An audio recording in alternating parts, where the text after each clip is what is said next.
Welcome to This Old Wall. I'm your host, Nehemiah.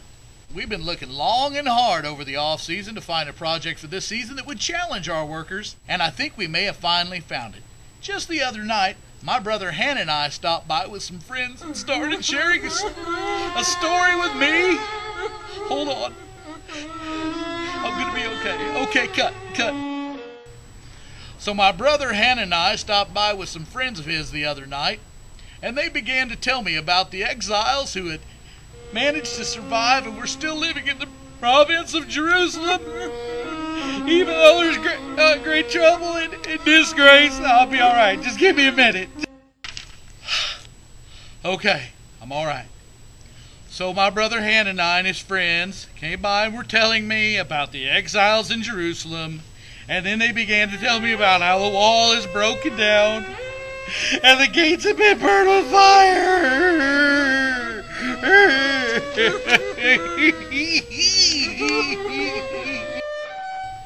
Anyway, my brother came by and told me this story about what all was going on in Jerusalem.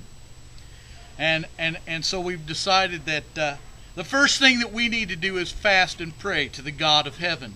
O Lord God of heaven, the great and awesome God, who keeps his covenant with those who love and obey his commands.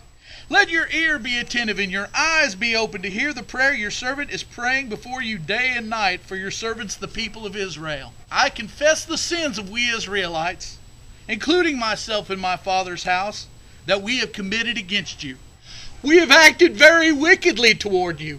We have not obeyed the commands, decrees, and laws you gave your servant Moses.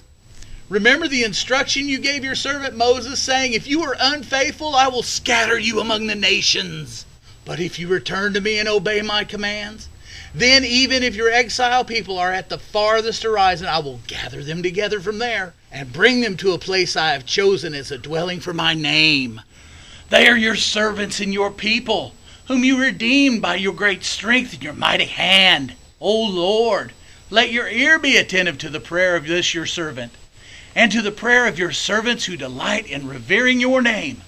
Give your servant success today by granting him favor in the presence of this man, the king, whom I just happened to work for. That's all we have time for this week. So until next time, this is Nehemiah saying, Shalom.